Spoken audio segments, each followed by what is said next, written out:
Good evening, everybody. I'm back with the Discover Your Local Library series. Today, I have with me the incomparable Risha Bigelow, who will be talking to us about resources for marginalized communities at Alamance County Public Libraries. And before I kick it over to Risha, I just wanted to briefly talk to you about the Discover Your Local Library series. So as you all know, we are a series dedicated to learning more about the Alamance County Public Libraries.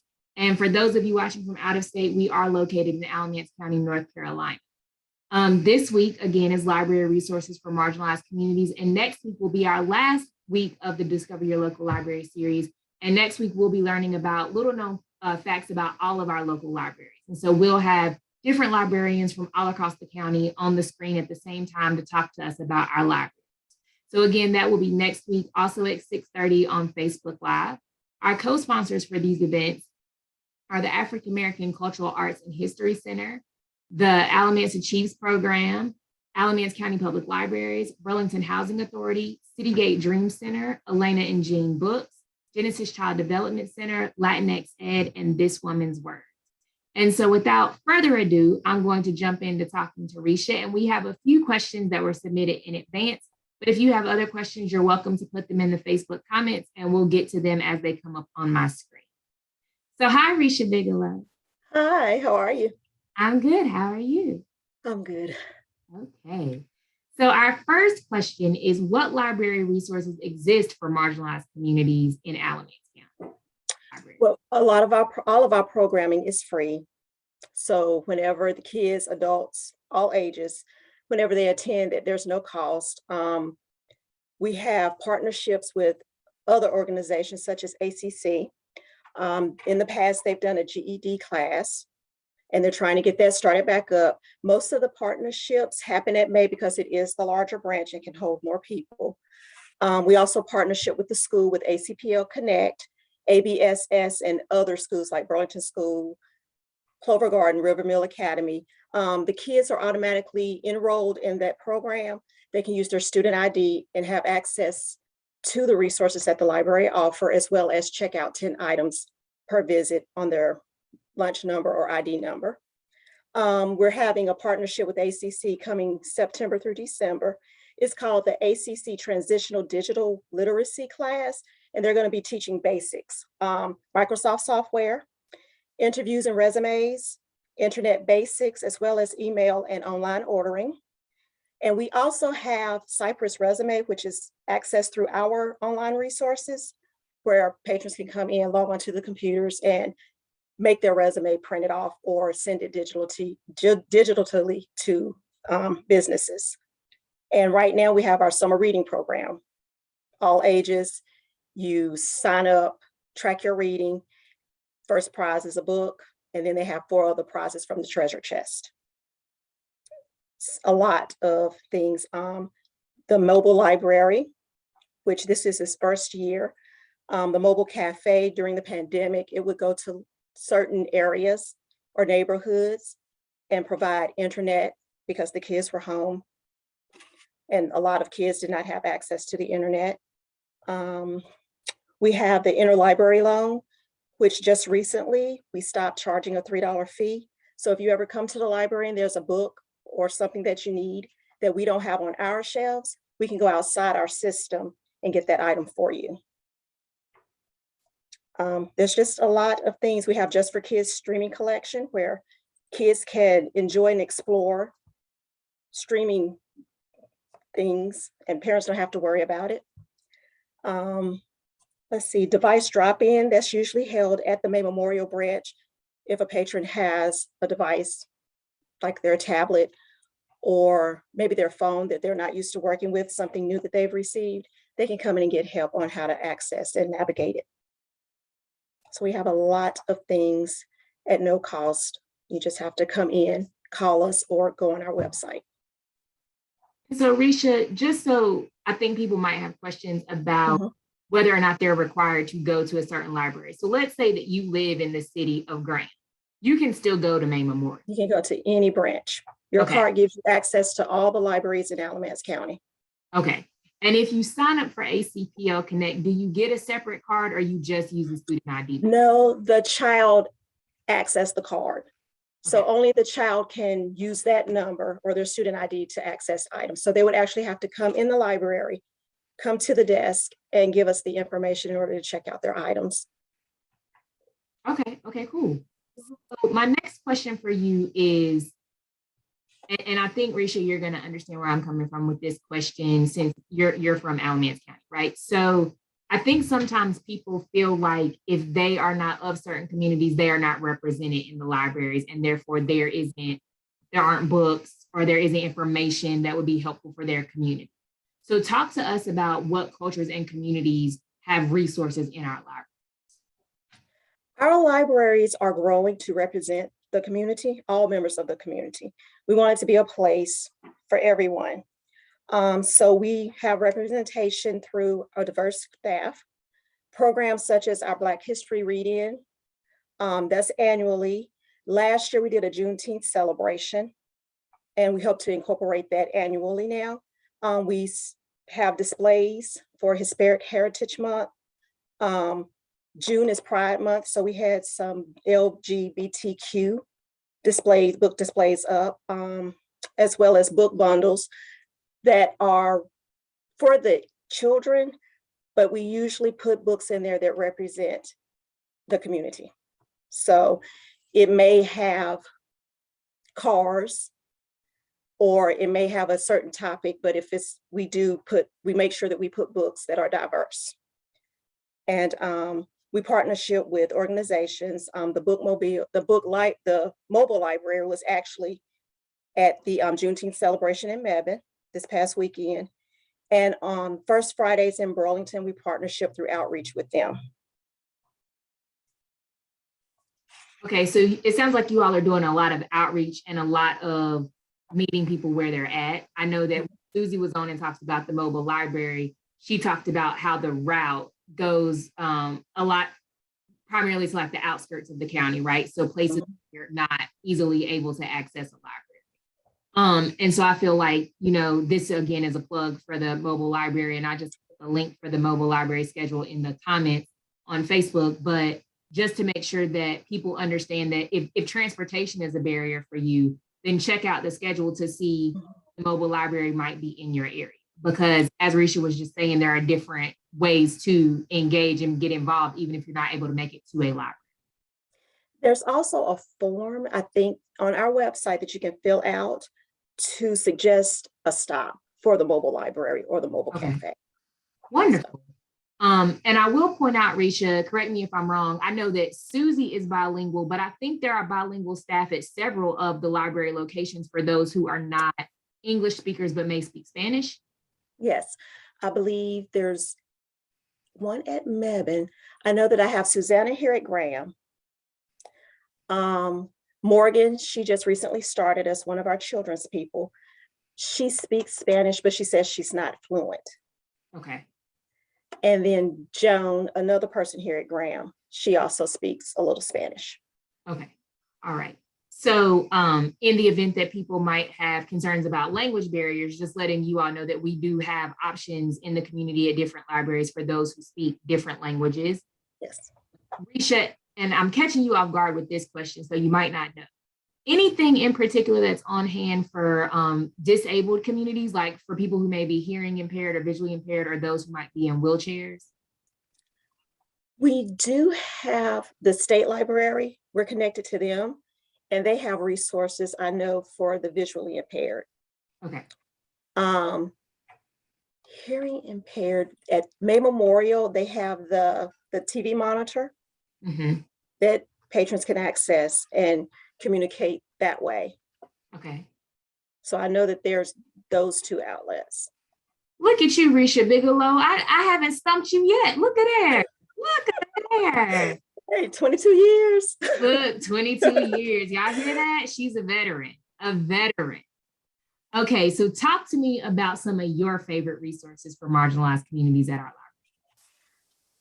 I'm an education person. I have a school teacher and a principal in my family. And even though I didn't want to teach, I realized a few years ago that in a way I am teaching, just in a different way. But I love the e-learning resources. I like history. So it will give you information. We have Salem history. We just have these connections to NC Live, which in high school I did not care for, but now I love it. So anything having to do with research, I love it. We have our Spanish collections, which most people really don't know. I know we've done some moving around in some of the branches to get them closer to the front so that people will know that we have the Spanish collection. I think there may be a few books, maybe easy books or children's books that may be in other languages, such as Chinese and maybe Korean.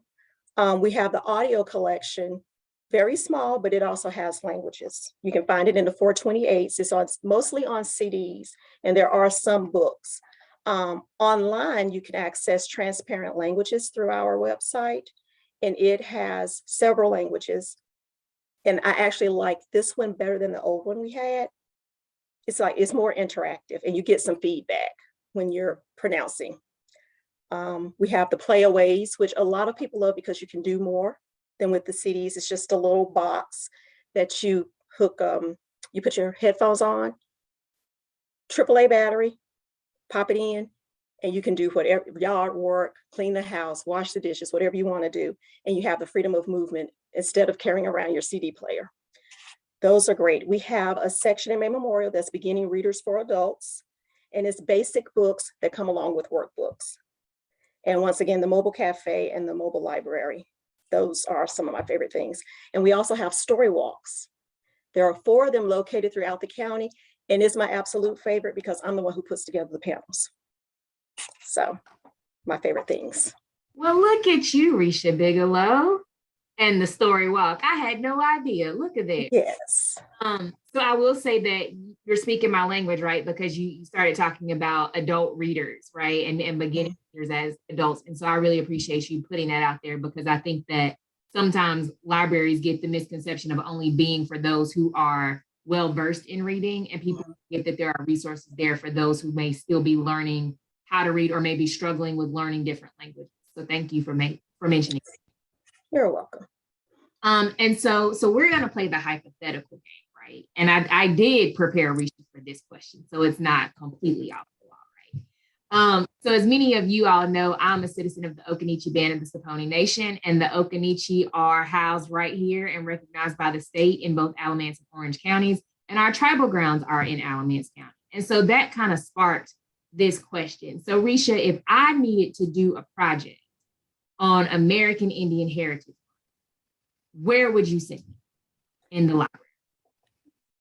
Really not hypothetical, because I was actually doing some research for a story walk. So first I would send you to our section. You know, we use the Dewey Decimal. So I would send you to the section 970.0049 to get books and or DVDs. Next, I would put you on our research e-learning page.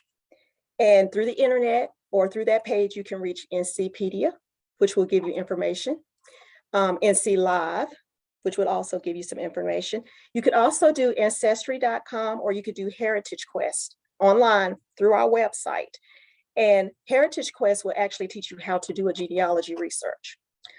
We have Lisa Colburn, who's the local history librarian located at the Bay Memorial branch.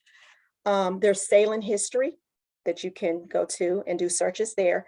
And recently, there's our director of operations sent out an email that had this link to Native Land, and it's Native Land Digital, where you could find out the territories and the languages of Native American bands.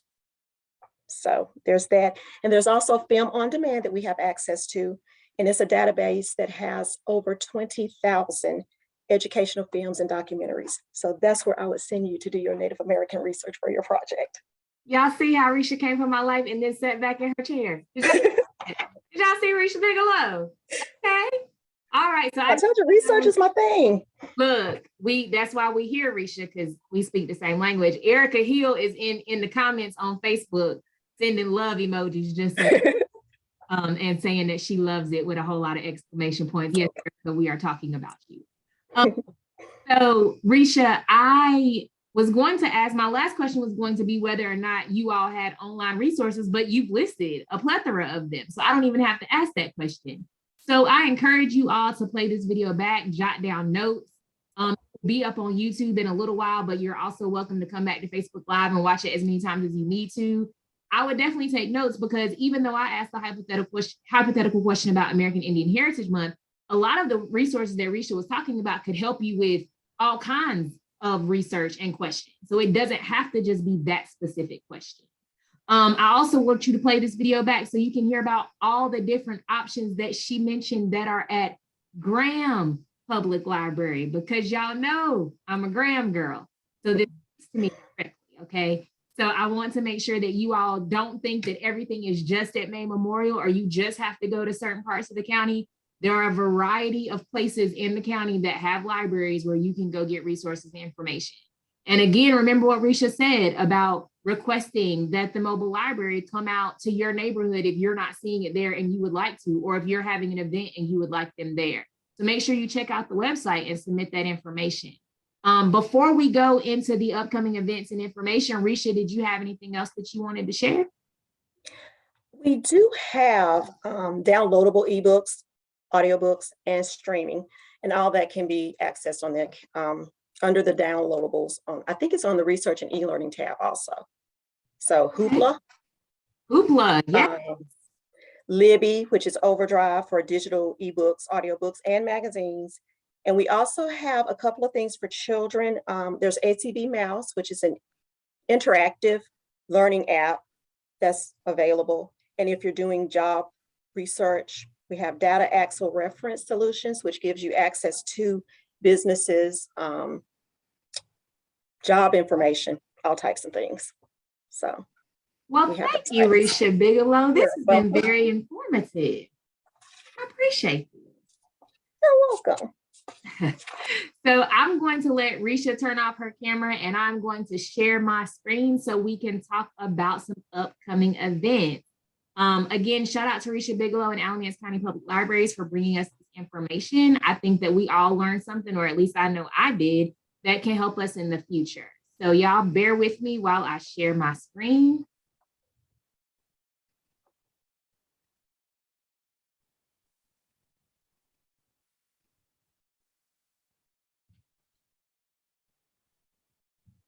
All right.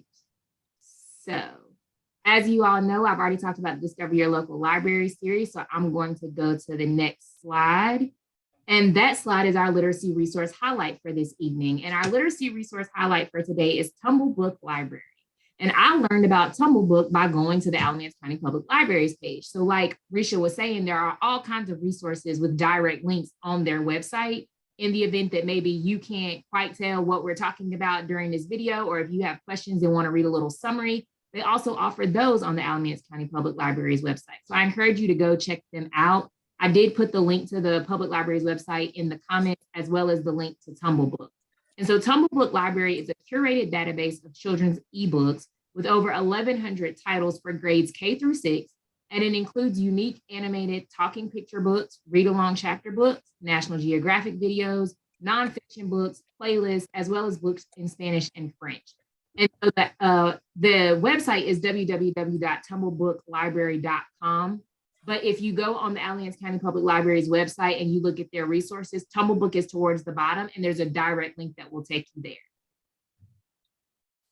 The next thing I want to mention is something that Risha also mentioned during the course of our conversation, and it was the summer reading program. So remember that the Alamance County Public Library summer reading program started on June 13th. So that was last week. It's still going strong through August 13th. And you heard Risha say that there are different prizes that you can get. First prize was a book, and then there are other prizes that you can get. And remember, Susie told us last week that you can go to the mobile library and get your prizes as well. So if you don't have direct access to a library, you can still get your prizes for participating. And so the website for the summer reading program is alamancelibraries.readsquared.com, which is on the screen. But I also posted in the comments the Facebook page for the public libraries. And if you click that link, you can find all kinds of helpful information about the summer reading program, and you can find direct links there. So again, I encourage you to check out the Alamance County Public Library's Facebook page. And it's almost like I knew what was going to be on this PowerPoint, right? So make sure you're following the Alamance County Public Libraries on social media. So again, the Facebook page and Instagram Instagram is the @Alamance Libraries. And then Facebook is facebook.com/Alamance Libraries. And again, the Facebook link is in the comments of this video. And lastly, remember that This Woman's Words is doing the virtual reading series just for the month of June to kick off summer reading. And so our last episode of the virtual reading series for June 2022 is this Saturday at 11 a.m. And it features LaTanya Butler, AKA the Brown Tooth Fairy. And she'll be reading Destined to Be, which is one of her books about, it's a part of an ongoing series about Mila and friends. And again, this one is called Destined to Be. So come back to my Facebook page and or join us on Zoom on Saturday at 11 a.m. And the flyer for this is on my Facebook page so that in the event that you have any questions or you can't quite see it on your screen, you can find it there. And so again, I want to thank Risha Bigelow for being with us today. I want to thank Erica Hill for being in the comments as our own personal hype woman. I want to thank Alamance County Public Libraries for this partnership, as well as the other agencies, organizations, and groups that are co-sponsoring. And we will see you all next week, where we will learn more about all the different libraries in the Alamance County Public Library system.